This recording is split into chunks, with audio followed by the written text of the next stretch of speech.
안녕하세요. 책 속의 길입니다. 오늘은 스콧 피츠제럴드의 위대한 개츠비 그 8번째 이야기입니다. 오늘도 책과의 산책 시작해볼까요? 나는 밤새도록 잠을 이룰 수 없었다. 해협에서는 안개 경보가 신음소리처럼 끊임없이 울리고 있었다. 나는 괴이한 현실과 사납고 무서운 꿈 사이를 오가며 병에 걸린 것처럼 몸을 뒤척였다. 동이 틀 무렵 택시 한 대가 개츠빈의 저택에 찾기를 올라가는 소리가 들렸다. 나는 당장 침대에서 뛰쳐나와 주섬주섬 옷을 입기 시작했다. 그에게 뭔가 말해주고 경고해 주어야 할 것 같다는 기분이 들었던 것이다. 아침이 되면 너무 늦을지도 모른다. 나는 그의 잔디밭을 건너가면서 현관문이 열려있는 것을 보았다. 그는 상심에 젖은 듯 또는 졸음에 겨운 듯 현관홀의 탁자에 몸을 기대고 있었다. 아무 일도 없었어요. 그가 힘없이 말했다. 계속 기다렸는데 새벽 4시쯤 데이지가 창가로 오더니 잠깐 서 있다가 불을 끄더군요. 그날 밤 우리는 담배를 찾기 위해 그 넓은 방들을 돌아다녔는데 그때만큼 그 집이 커 보인 적은 없었다. 우리는 천막 같은 커튼을 옆으로 젖히기도 하고 전등 스위치를 찾느라 한없이 넓고 어두운 벽을 한참 더듬기도 했다. 한 번은 유령처럼 흐릿해 보이는 피아노의 건반 위로 철퍼덕 소리를 내면서 넘어지기도 했다. 사방은 온통 먼지가 쌓여 있었고 방들은 오랫동안 환기를 시키지 않은 듯 곰팡내가 났다. 나는 처음 보는 탁자 위에서 담배 상자를 찾아냈는데 그 안에는 맛이 가시고 바싹 마른 담배 2개비가 들어있었다. 우리는 객실의 프랑스식 창문을 활짝 열고 창가에 앉아서 어둠 속으로 담배 연기를 내뿜었다. 잠시 여길 떠나세요. 사람들은 당신 차를 찾아낼 겁니다. 지금 당장 떠나란 말이오, 형씨. 일주일쯤 애틀랜틱 시티에 가 있거나 아니면 몬트리올에 가 있든지 하세요. 개츠비는 그럴 생각이 아예 없었다. 데이지가 어떻게 할 작정인지 알기 전에는 그녀 곁을 떠날 수 없다는 것이었다. 그는 마지막 희망을 붙들고 있었고 나는 차마 그를 흔들어 거기서 떨어지게 할 수가 없었다. 그가 나에게 댄 코디와 함께 보낸 젊은 시절의 특이한 이야기를 들려준 것은 바로 그날 밤이었다. 그가 그 이야기를 해준 것은 제2 개츠비라는 인물이 톰의 냉혹한 아기에 부딪혀 유리처럼 산산이 부서져 버렸고 그리하여 오랫동안 남몰래 연주해온 광산곡이 끝나버렸기 때문이다. 이제 그는 무엇이든 감추지 않고 시인했을 테지만 무엇보다도 데이지에 관해 털어놓고 싶어 했다. 데이지는 그가 세상에서 처음 만난 멋진 여자였다. 그는 아직도 드러나지 않은 여러 가지 자격으로 그런 부류의 사람들과 접촉하게 되었지만 그들과의 사이에는 언제나 보이지 않는 철조망이 가로놓여 있었다. 그러나 데이지는 그에게 가슴이 두근거릴 만큼 매력적이고 탐나는 여자였다. 처음에는 테일러 기지의 다른 장교들과 함께 그녀의 집에 놀러갔지만 나중에는 혼자서 찾아갔다. 그녀의 집을 보고는 눈이 휘둥그레질 만큼 놀랐다. 그렇게 아름다운 집에 들어가 본 것은 난생 처음이었다. 하지만 그 집에서 그가 숨막힐 듯 강렬한 분위기를 느낀 것은 그곳에 데이지가 살고 있었기 때문이다. 데이지에게는 그 집이 부대막사가 그에게 예사로운 것이었듯 그저 그렇고 그런 것에 지나지 않았다. 그 집에는 무르익은 신비로움이 있었다. 위층에는 다른 침실보다 더 아름답고 시원한 침실들이 있을 것만 같았고 복도에서는 즐겁고 화려한 활동이 벌어지고 있을 것만 같았으며 라벤더꽃 속에 처박혀 곰팡내 나는 로맨스가 아니라 올해 출시된 번쩍거리는 신형 자동차처럼 싱싱하게 살아 숨쉬는 향기로운 로맨스가 있을 것만 같았고 시들지 않은 꽃들로 가득한 무도회가 벌어지고 있을 것만 같았다. 이미 많은 사내들이 데이지를 사랑했다는 사실도 그의 마음을 설레게 했다. 그의 눈에는 그녀의 가치가 그만큼 더 커 보였던 것이다. 그 집 어디에서나 그 사내들의 존재를 느낄 수 있었다. 아직도 활력이 넘치는 강렬한 감정들의 그림자와 메아리가 공기 속에 널리 퍼져 있었다. 하지만 그는 자기가 데이지의 집에 드나들게 된 것이 엄청난 행운이라는 것을 알고 있었다. 제2 개츠비로서의 그의 장래가 얼마나 찬란하게 빛날지 모르지만 당시 그는 아무 경력도 없는 빈털터리 젊은이에 지나지 않았다. 요술 망토처럼 그를 눈에 띄지 않게 감추어준 군복도 언제 그의 어깨에서 벗겨질지 모르는 일이었다. 그래서 그는 자신에게 주어진 시간을 최대한 이용했다. 손에 넣을 수 있는 것이라면 무엇이든 탐욕스럽게 악착같이 차지했다. 마침내 10월의 어느 조용한 밤에 그는 데이지를 손에 넣었다. 사실은 그녀의 손을 만질 권리도 없었기 때문에 그녀를 차지한 것이다. 그는 분명 속임수로 그녀를 손에 넣었기 때문에 자신을 경멸했을지도 모른다. 백만장자라는 환상으로 데이지를 속였다는 뜻이 아니라 데이지에게 의도적으로 안도감을 불어넣었다는 뜻이다. 그는 자기가 그녀와 비슷한 계층 출신이라고, 그녀를 충분히 보살펴줄 능력을 가지고 있다고 그녀가 믿게끔 했던 것이다. 사실 그에게는 그럴 만한 능력이 전혀 없었다. 그의 뒷배를 봐줄 만큼 풍족한 가족도 없었고 인간성이라고는 없는 정부의 변덕에 따라 언제든지 세계 어디로든 날려보내질 수 있는 처지였다. 하지만 그는 자신을 경멸하지도 않았고 일이 그가 상상한 대로 돌아가지도 않았다. 그는 아마 자기가 가질 수 있는 것만 가지고 떠나버릴 작정이었을 것이다. 하지만 이제 그는 자기가 그동안 성배 찾기에 전념해왔다는 것을 깨달았다. 그는 데이지가 특별하다는 것을 알았지만 멋진 여자가 얼마나 특별할 수 있는지는 깨닫지 못했다. 그녀는 부유한 자기 집안으로 화려하고 풍요로운 자신의 삶 속으로 사라져버렸다. 개츠비에게는 아무것도 남겨주지 않았다. 그는 데이지와 결혼이라도 한 것 같은 기분을 느꼈지만 그뿐이었다. 이틀 뒤에 다시 만났을 때 숨도 쉴 수 없을 만큼 마음을 졸인 것은 개츠비였다. 그는 왠지 배신당한 느낌마저 들었다. 그녀의 집 현관 앞은 돈으로 사들인 별처럼 빛나는 사치품들로 휘황찬란했다. 그녀가 그에게 몸을 돌리고 그가 그녀의 야릇하게 귀여운 입술에 키스하자 긴 의자의 고리버들이 우아하게 삐걱거렸다. 그녀는 감기에 걸려 있었고 그 때문에 여느 때보다 쉰 목소리가 더 한층 매력적이었다. 개츠비는 재물에 파묻혀 보호되는 청춘과 신비를 의식했고 새로 장만한 많은 옷들의 산뜻함, 그리고 가난한 사람들의 치열한 투쟁을 벗어난 곳에서 안전하고 자랑스럽게 은처럼 빛나는 데이지의 존재를 절실히 깨달았다. 내가 데이지를 사랑한다는 걸 깨닫고 얼마나 놀랐는지 말로 표현할 수가 없어요, 형씨. 한동안은 데이지가 나를 차버려 주었으면 좋겠다고 생각했지만 데이지는 그러지 않았어요. 데이지도 나를 사랑하고 있었으니까요. 데이지는 나를 엄청 유식한 사람인 줄 알았던 거예요. 자기가 모르는 세계를 알고 있었으니까요. 어쨌든 나는 갈수록 사랑에 더 깊이 빠져들었고 그럴수록 야망에서도 점점 멀어지고 있었지만 불현듯 아무래도 좋다는 생각이 들더군요. 그녀에게 내가 하고 싶은 일을 들려주면서 훨씬 즐거운 시간을 보낼 수 있는데 이것을 포기하고 큰일을 한들 무슨 소용이 있겠는가. 이런 생각이 들었던 거예요. 그가 해외로 떠나기 전날 오후 그는 데이지를 껴안고 오랫동안 말없이 앉아 있었다. 쌀쌀한 가을날이었다. 방에는 불이 피워져 있었고 그녀의 볼은 빨갛게 상기되어 있었다. 이따금 그녀가 몸을 움직였고 그러면 그는 팔의 위치를 조금 바꾸었다. 한 번은 그녀의 검고 윤나는 머리에 입을 맞추기도 했다. 그날 오후는 그들을 한동안 차분하게 두었다. 마치 이튿날로 기약된 긴 이별을 위해 그들에게 깊은 추억을 만들어주려는 것 같았다.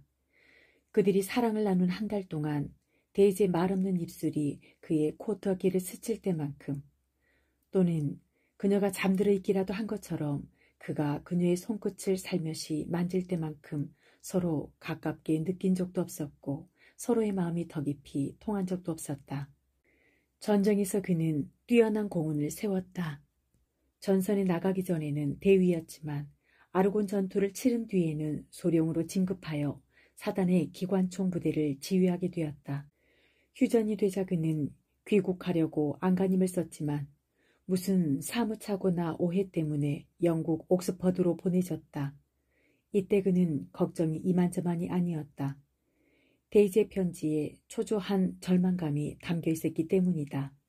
그가 귀국하지 못하는 이유를 그녀는 알 수 없었다. 그녀는 주변의 압력을 느끼고 있었고, 그래서 그를 만나 그가 곁에 있다는 것을 느끼고 싶었고, 그럼으로써 자기가 옳은 일을 하고 있다는 확신을 얻고 싶었다. 데이지는 젊었고 그녀의 인공적인 세계는 난초의 향기와 더불어 유쾌하고 즐거운 속물 근성의 냄새로 가득 차 있었고, 인생의 비애와 암시를 새로운 가락에 담아 그 해의 유행곡을 연주하는 오케스트라를 연상시켰다. 색소폰들이 밤새도록 빌 스트리트 블루스의 절망적인 가락을 구슬프게 연주하는 동안 백혈레의 금빛 무도화가 바닥을 스치며 반짝이는 먼지를 일으켰다. 땅거미가 지기 시작하는 다과 시간에는 언제나 달콤한 미열로 끊임없이 고동치는 방들이 있었고, 플로어에서는 생기에 넘치는 얼굴들이 구슬픈 호른소리에 흩날리는 장미꽃처럼 이리저리 떠돌아다녔다. 사교 시즌이 되자 데이지는 다시 이 황혼의 세계로 드나들기 시작했다.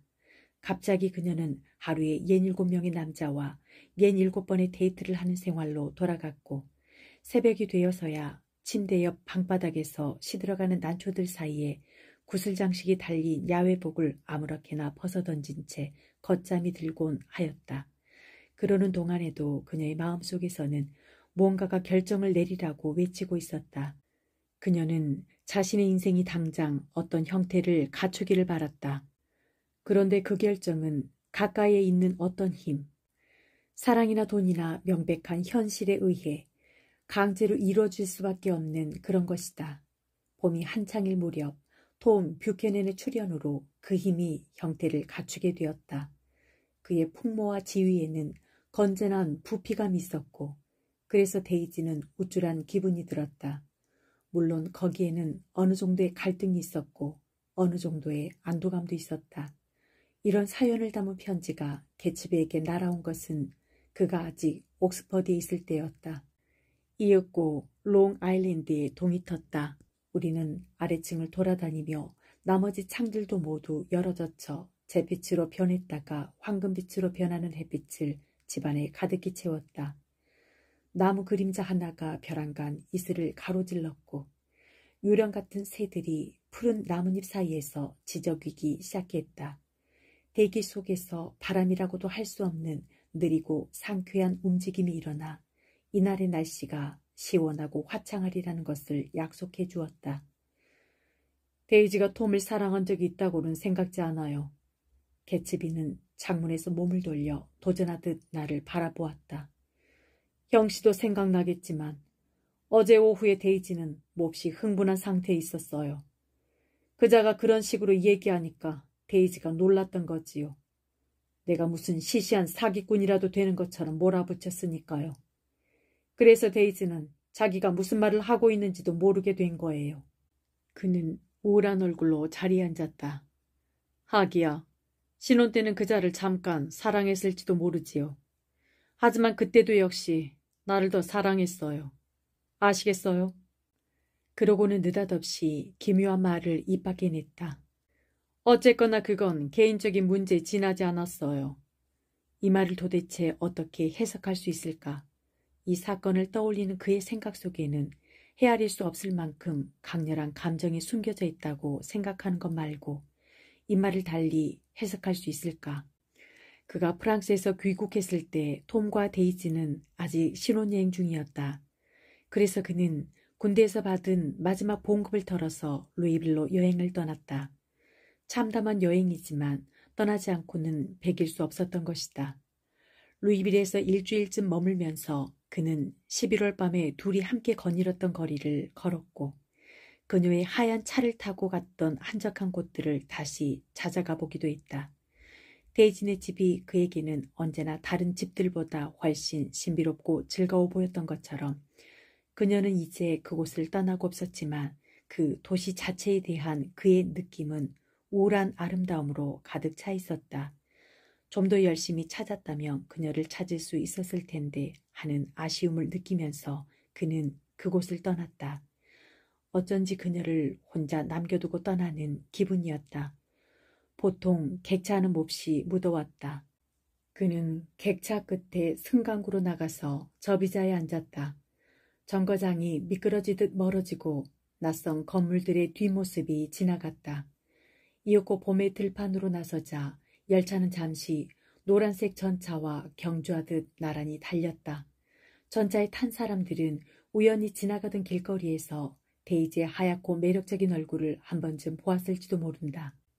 굽이진 선로에 들어서자 열차는 태양에서 멀어지고 있었다. 태양은 더 낮게 가라앉았으며 그녀가 살았던 그리고 지금 시야에서 사라져가는 도시 위로 축복의 빛을 펼치는 것 같았다. 그는 공기 한 줌이라도 움켜쥐려는 것처럼 그녀가 그에게 아름다운 곳으로 만들어주었던 그 도시를 한 조각이라도 구하려는 것처럼 안타깝게 손을 뻗었다. 하지만 이제 그의 흐려진 눈이 보기에는 모든 것이 너무 빨리 지나가고 있었고 그는 그 도시에서 가장 싱싱하고 가장 아름다운 그 부분을 영원히 잃게 되었다는 것을 깨달았다. 우리가 아침 식사를 마치고 현관 앞으로 나왔을 때는 9시가 다 되어 있었다. 밤사이에 날씨가 급격히 바뀌어서 대기 속에는 가을의 정취가 감돌고 있었다. 갯집의 옛 하인들 중에 마지막으로 남아있던 정원사가 계단 밑으로 다가왔다. 갯집이 씨, 오늘 불장의 물을 빼버릴까 합니다. 이제 곧 낙엽이 지기 시작할 텐데 그러면 어김없이 배수관에 문제가 생기거든요. 오늘은 그냥 두게. 갯집이가 대답했다. 그러고는 변명하듯 나를 돌아보았다. 올여름엔 저 풀장을 한 번도 쓰지 못했네요. 나는 시계를 들여다보고 자리에서 일어났다. 기차 시간까지 12분밖에 안 남았군요. 나는 시내로 나가고 싶지 않았다. 일이 제대로 손에 잡힐 것 같지도 않았고 더 중요한 것은 개츠비를 혼자 내버려 두고 싶지 않았기 때문이다. 결국 나는 그 기차를 놓쳤고 다음 기차도 놓친 뒤에야 겨우 그곳을 떠날 수 있었다. 전화할게요. 마침내 내가 말했다. 그러시오, 형씨. 정오 때쯤 전화할게요. 우리는 천천히 계단을 내려왔다. 데이지도 전화할 겁니다. 아마. 내가 이 말을 확인해 주기를 바라는 것처럼 그는 불안한 눈으로 나를 쳐다보았다. 그럴 겁니다. 그럼 안녕히 가시오. 악수를 나눈 뒤 나는 그곳을 떠났다. 그런데 울타리 이르기 직전에 문득 생각나는 것이 있어서 돌아섰다. 그들은 모두 썩어빠진 놈들이에요. 나는 잔디밭 너머로 소리쳤다. 당신은 그들을 몽땅 합친 것만큼이나 가치가 있다고요. 이 말을 한 것을 나는 지금까지도 기쁘게 생각하고 있다. 내가 그를 칭찬한 것은 그때 한 번뿐이었다. 나는 처음부터 끝까지 그를 좋게 여기지 않았기 때문이다. 처음에는 그가 점잖게 고개를 끄덕였지만 이내 알았다는 듯이 환한 미소를 지었다. 그 사실에 대해서는 우리가 그동안 줄곧 한 통속이 되어 그 이야기에 열중하기라도 한 것 같았다. 그의 화려한 핑크빛 양복이 하얀 계단을 배경으로 선명한 색깔의 반점을 만들고 있었다. 나는 석 달 전 그의 고색 창연한 집을 처음 방문했던 밤이 생각났다. 잔디밭과 찻길에는 그를 타락한 사람으로 여기는 얼굴들이 빽빽히 들어차 있었다. 그는 저 계단 위에 서서 불의의 꿈을 감춘 채 그들을 향해 작별의 손을 흔들고 있었다. 나는 그의 환대에 감사했다. 우리는 항상 그의 환대에 감사하고 있었다. 나도, 그리고 다른 사람들도. 안녕히 계세요. 내가 외쳤다. 아침 잘 먹었어요, 개치비. 뉴욕에 와서 나는 한동안 끝도 없는 주식의 시세표를 작성하느라 애를 쓰다가 회전 의자에서 깜빡 잠이 들었다. 정오가 되기 직전에 전화벨 소리가 나를 깨웠다. 깜짝 놀라 벌떡 일어나자 이마에는 땀방울이 맺혀 있었다. 조던 베이커였다. 이맘때면 가끔 그녀가 전화를 걸어왔다. 호텔과 클럽과 개인집을 전전하느라 일정이 워낙 불확실한 탓에 그녀와 연락하려면 다른 방법이 없었기 때문이다. 평소에 그녀의 목소리는 골프채에 뜯긴 잔디 부스러기가 푸른 골프장에서 사무실 창문으로 날아들어온 것처럼 상쾌하고 시원스럽게 전화선을 타고 들려왔는데 오늘 아침에는 왠지 목소리가 귀에 거슬리고 메마르게 느껴졌다. 데이지네 집에서 나왔어요. 그녀가 말했다. 지금 햄스테드에 있는데 오늘 오후에 사우샘프턴으로 내려갈 작정이에요. 데이지네 집에서 나온 것은 적절한 조치였을지 모르지만 나는 불쾌한 생각이 들었고 그녀의 다음 말을 듣고는 마음이 더욱 굳어져 버렸다. 어젯밤에는 나한테 별로 친절하지 않았어요. 그런 상황에서는 어쩔 수 없는 일이잖아요. 잠시 침묵이 흐른 뒤 그녀가 말을 이었다. 하지만 만나고 싶어요. 나도 만나고 싶소. 그럼 내가 사우샘프턴에 가지 말고 오후에 시내로 나갈까요? 아니요. 오늘 오후에는 어렵겠어요. 그럼 좋아요. 오늘 오후는 아무래도 곤란해요. 여러 가지로. 한동안 우리는 그런 식으로 대화를 주고받았다. 그러다가 갑자기 대화가 끊겼다. 어느 쪽이 먼저 수화기를 내려놓았는지 모르지만 나는 아무래도 상관없었다. 이 세상에서 다시는 그녀와 이야기를 할 수 없게 된다 해도 그날만은 그녀와 차를 마시며 히덕거릴 수는 없었을 것이다. 몇 분 뒤에 나는 개치빈의 집으로 전화를 걸었지만 통화 중이었다. 나는 4번씩이나 걸어보았다. 마침내 화가 난 교환수가 말하기를 그 전화는 디트로이트에서 걸려올 장거리 전화를 받기 위해 지금 전화선을 비워둔 상태라는 것이었다. 나는 열차 시간표를 꺼내 3시 50분 기차에 작은 동그라미 표시를 해놓았다. 그런 다음 의자에 기대어 생각을 해보려고 했었다. 그때가 바로 정오였다. 그날 아침 열차를 타고 쓰레기 더미를 지날 때 나는 일부러 반대쪽 자리로 옮겼다. 짐작건대 그곳에는 온종일 호기심 많은 구경꾼들이 모여있을 것이고 애들은 흙먼지 속에서 검은 핏자국을 찾느라 야단일 것이고 떠벌리기 좋아하는 어떤 인간은 사고 이야기를 몇 번이고 되풀이짓거리다가 마침내는 그 일이 자신에게조차 현실감이 점점 희박해져 더 이상 그 이야기를 할 수 없게 될 것이고 그리하여 머틀 윌슨의 비극적인 종말도 결국은 잊히고 말 것이다. 여기서 나는 시간을 조금 거슬러 올라가 전날 밤 우리가 정비소를 떠난 뒤 그곳에서 벌어진 일을 이야기할까 한다. 사람들은 머틀의 여동생 캐서린을 찾느라 애를 먹었다. 그날 밤 그녀는 술을 마시지 않는다는 규칙을 깬 모양이었다. 현장에 도착했을 때는 고주망태가 된 상태여서 구급차가 이미 플러싱으로 떠났다는 말을 전혀 이해하지 못했다. 사람들이 알아듣게끔 설명해주자 그녀는 구급차가 떠난 것이 이 사건에서 가장 견디기 힘든 일이라도 되는 것처럼 그 자리에서 기절해버렸다. 누군가가 호의 때문인지 호기심 때문인지 그녀를 자기 차에 태우고 언니의 시체 뒤를 따라갔다.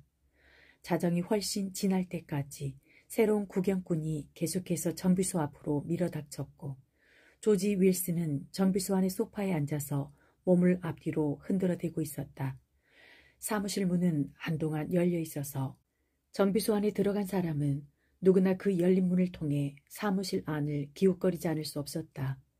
마침내 누군가가 그건 부끄러운 짓이라면서 문을 닫아버렸다. 마이클리스와 몇 사람이 윌슨과 함께 있었다. 처음에는 4~5명이었지만 나중에는 2~3명으로 줄어들었다. 좀 더 시간이 지난 뒤에는 마이클리스가 마지막까지 남은 낯선 남자에게 15분만 더 기다려달라고 부탁하고 자기 가게로 가서 커피를 한 주전자 끓여왔고 그런 뒤에는 새벽녘까지 윌슨과 단둘이 남아있었다. 3시쯤 되자 종잡을 수 없었던 윌슨의 중얼거림에 변화가 일어났다. 한결 차분해진 태도로 노란색 차에 대해 말하기 시작한 것이다. 그는 그 노란색 차가 누구의 것인지 알아낼 방법이 있다고 큰소리친 다음 2달 전에 아내가 뉴욕에 갔다가 얼굴에 멍이 들고 코가 부어서 들어온 적이 있다는 이야기를 불쑥 내뱉었다. 하지만 스스로 내뱉은 말에 움찔하더니 또다시 신음하는 목소리로 오, 아느님 하고 울부짖기 시작했다. 마이클리스는 서투르게 남아 그의 주의를 다른 데로 돌려보려고 애썼다. 아저씨, 결혼한 지 얼마나 됐어요? 제발 그러지 말고 잠시라도 좀 가만히 앉아서 내가 묻는 말에 대답해봐요. 결혼한 지 얼마나 됐죠? 12년. 아이는 없나요? 아저씨, 제발 좀 가만히 계세요. 내가 묻고 있잖아요. 아이는 없어요? 딱딱한 갈색 딱정벌레들이 흐릿한 전등에 끊임없이 몸을 부딪히고 있었다. 바깥길에서 자동차가 맹렬히 질주하는 소리가 들릴 때마다 마이클리스에게는 그것이 몇 시간 전에 뺑소니를 치고 달아난 자동차의 소리처럼 들렸다. 그는 정비소 안으로 들어가고 싶지 않았다. 시체가 누워있던 작업대가 비로 얼룩져 있었기 때문이다. 그래서 그는 사무실 안을 거북한 듯 서성거렸다. 덕분에 그는 아침이 오기도 전에 사무실에 있는 물건을 모두 알게 되었다. 그리고 이따금 윌슨 곁에 앉아서 그를 좀 더 진정시켜 보려고 애썼다. 아저씨, 가끔이라도 나가는 교회가 있나요? 오랫동안 나가지 않은 교회라도 말이에요. 내가 그 교회에 전화해서 목사님을 오게 하면 아저씨랑 이야기를 나눌 수도 있을 텐데. 나는 아무 교회도 안 나가. 이런 경우를 대비해서라도 교회 다니지 않으면 안 돼요. 아저씨도 전에는 분명 교회 다녔을 거예요. 결혼식을 교회에서 올리지 않았나요? 아저씨, 내 말 좀 들으세요. 결혼식을 교회에서 올리지 않으셨어요? 그건 먼 옛날 얘기야. 대답하려고 애쓰느라 몸을 흔들던 리듬이 깨져버렸다. 그는 잠시 입을 다물고 있었다. 그러다가 아까와 마찬가지로 반은 이해하고 반은 어리둥절한 표정이 그의 흐리멍덩한 눈에 다시 돌아왔다. 거기 서랍을 열어봐. 그가 책상을 가리키며 말했다. 어느 서랍이요? 그쪽 서랍. 그래, 그거. 마이클리스는 자기 손에서 가장 가까운 서랍을 열었다. 서랍 안에는 가죽과 꼰 은실로 된 작고 값비싼 게줄 말고는 아무것도 들어있지 않았다. 게줄은 새 것처럼 보였다. 이거 말이에요? 그가 게줄을 들어올리며 물었다. 윌슨은 그것을 보고 고개를 끄덕였다. 어제 오후에 발견했어. 마누라는 뭐라고 변명하려 들었지만 나는 그게 수상하다는 걸 알았지. 아주머니가 이걸 샀다는 말이에요? 포장지로 싸서 옷장 위에 놔뒀더군. 마이클리스는 그게 뭐가 이상한지 알 수가 없었다. 그래서 윌슨에게 그의 아내가 게줄을 살 만한 이유를 연함은같이나 말해주었다. 하지만 또다시 오, 어느님 하고 웅얼거리기 시작하는 것으로 보아 윌슨은 아내한테서도 이미 그런 설명을 몇 가지 들었던 모양이다. 그래서 마이클리스는 위로가 될 만한 설명이 몇 가지 더 있었지만 그만 입을 다물고 말았다. 그렇다면 그놈이 마누라를 죽인 거야. 윌슨이 말했다. 갑자기 그의 입이 딱 벌어졌다. 누가 죽였다고요? 알아낼 방법이 있지. 아저씨는 지금 제정신이 아니에요. 이번 일로 충격을 받아서 지금 무슨 말을 하는지 모르고 있단 말이에요. 그러니 아침까지 잠자코 앉아있는 게 좋겠어요. 그놈이 마누라를 죽였어. 아저씨, 그건 사고였어요. 윌슨은 고개를 저었다. 눈을 가늘게 뜨고 입을 약간 벌리면서 자기가 더 잘 안다는 듯 하는 소리를 냈다. 난 다 알고 있어. 그가 분명히 말했다. 나는 남을 의심할 줄도 모르고 또 누구를 해칠 생각도 없어. 하지만 내가 뭔가를 알게 된다면 그건 진짜로 아는 거야. 그 차에 타고 있던 놈의 짓이야. 마누라는 그놈에게 할 말이 있어서 뛰쳐나갔는데 놈은 차를 세우지 않았던 거야. 그 장면은 마이클리스도 목격했지만 거기에 뭔가 특별한 의미가 있다는 생각은 떠오르지 않았다. 그는 윌슨 부인이 딱히 어떤 차를 세우려고 했다기보다 남편한테서 달아나려 했던 거라고 믿고 있었다. 아주머니가 그래야 할 이유가 없잖아요. 앙큼한 년이니까. 윌슨은 이 말이 질문에 대한 대답이라도 되는 것처럼 말했다. 그는 다시 몸을 흔들어대기 시작했고 마이클리스는 손에 쥔 계주를 비비꼬면서 서 있었다. 아저씨, 전화로 연락할 만한 친구는 없나요? 한두 사람이 있겠죠? 그것은 부질없는 희망이었다. 윌슨에게는 친구가 한 명도 없는 게 확실했다. 아내에게도 그는 달가운 존재가 아니었다. 얼마 후 마이클리스는 실내의 변화를 알아차리고 내심 기뻤다. 창문에 푸른 빛이 되살아나고 있었던 것이다. 그는 새벽이 멀지 않았다는 것을 알았다. 5시쯤 되자 전등을 꺼도 될 만큼 날이 밝아졌다. 윌슨은 흐리멍덩한 눈을 창밖의 쓰레기 더미 쪽으로 돌렸다. 잿빛의 작은 먼지 구름들이 환상적인 형태를 띠고 희미한 새벽 바람에 이리저리 흩날리고 있었다. 내가 마누라한테 말해줬지. 긴 침묵이 흐른 뒤에 그가 중얼거렸다. 나를 속일 수 있을지는 몰라도 하느님을 속일 수는 없다고.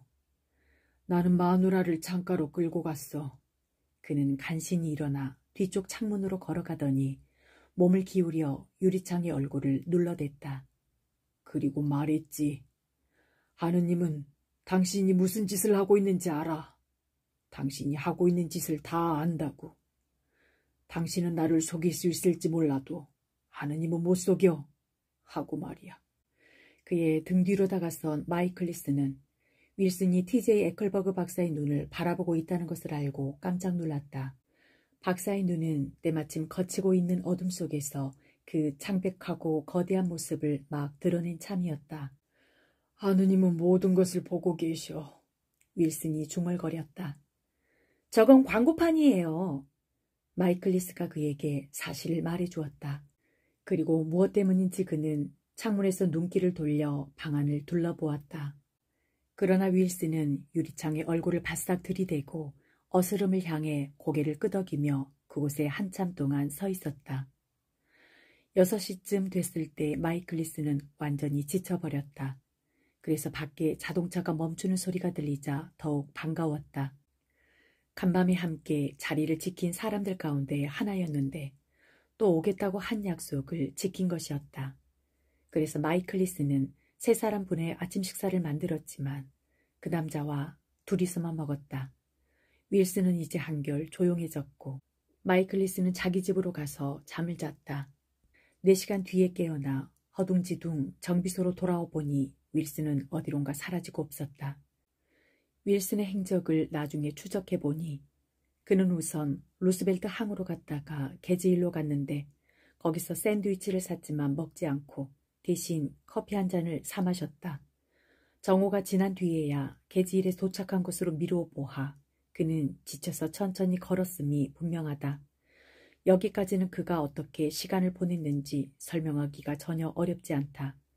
미친 사람처럼 행동하는 남자를 보았다는 아이들이 있었고 그가 길가에서 이상야릇한 눈으로 많이 쳐다보더라는 운전자들도 있었다. 그런데 그 후 3시간 동안은 어디로 사라졌는지 아무도 본 사람이 없었다.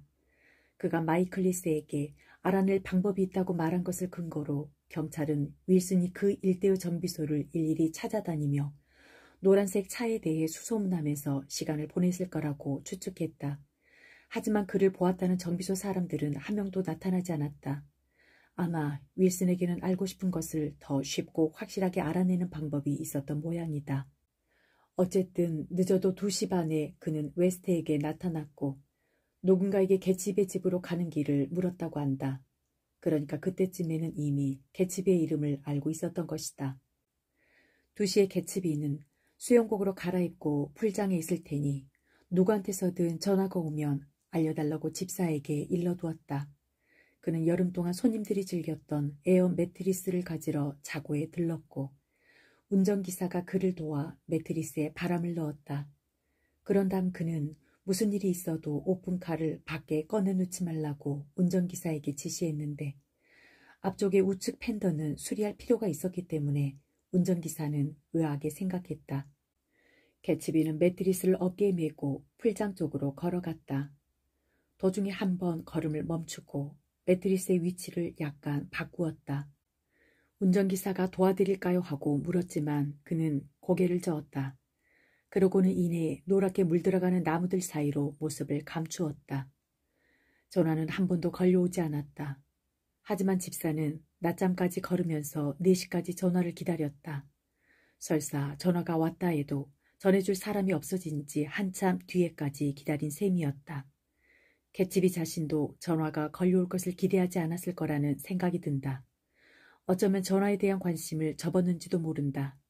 만약 그게 사실이라면 그는 이미 옛날의 따뜻한 세계를 잃어버렸다고. 단 하나의 꿈을 품고 너무 오랫동안 사느라 값비싼 대가를 치렀다고 느꼈음에 틀림없다. 장미꽃이 얼마나 기괴한 것인지, 또한 갓 돋아난 풀잎의 햇살이 얼마나 따끔거리는지를 깨달았을 때 그는 무시무시한 나뭇잎 사이로 낯선 하늘을 쳐다보며 틀림없이 몸서리쳤을 것이다. 그의 주위에는 새로운 세계, 실제하지 않으면서도 구체적인 세계, 가엾은 유령들이 꿈을 공기처럼 들이마시는 세계가 난데없이 떠돌고 있었으리라. 형태도 없는 나무들 사이로 그를 향해 미끄러지듯 다가오는 저 장백한 환영처럼. 울부심의 일당 중 하나였던 운전기사가 총소리를 들었다. 나중에 그는 그 총소리를 별로 대수롭게 생각지 않았다고 말하는 게 고작이었다. 나는 기차역에서 곧장 갯집의 집으로 차를 몰았다. 그리고 내가 불안에 사로잡혀 허둥지둥 현관 계단을 뛰어 올라가자 비로소 사람들이 놀라기 시작했다. 하지만 그때 그들은 이미 알고 있었다고 나는 지금도 굳게 믿고 있다. 운전기사와 집사와 정원사와 나, 이렇게 네 사람은 한마디 말도 없이 풀장을 향해 급히 달려갔다. 풀장 한쪽 끝에서 맑은 물이 흘러나와 반대쪽 배수구로 흘러가기 때문에 물은 거의 알아볼 수 없을 만큼 희미하게 움직이고 있었다. 짐을 실은 매트리스가 물결의 그림자라고도 할 수 없는 잔물결을 타고 풀장 아래쪽으로 불규칙하게 움직이고 있었다. 수면에 잔주름조차 일으키지 못할 만큼 약한 바람도 뜻밖의 짐을 싣고 뜻밖의 방향으로 움직이고 있는 매트리스의 흐름을 방해하는 데에는 충분했다. 수면 위에 떠있던 낙엽 뭉치에 닿기만 해도 매트리스는 천천히 돌면서 마치 컴퍼스의 다리처럼 물 위에 가늘고 붉은 동그라미를 남기고 있었다. 우리가 개TV의 시신을 집으로 옮기기 시작한 뒤에야 정원사가 조금 떨어진 풀밭 속에서 윌슨의 시체를 발견했다. 참극은 이렇게 끝이 났다.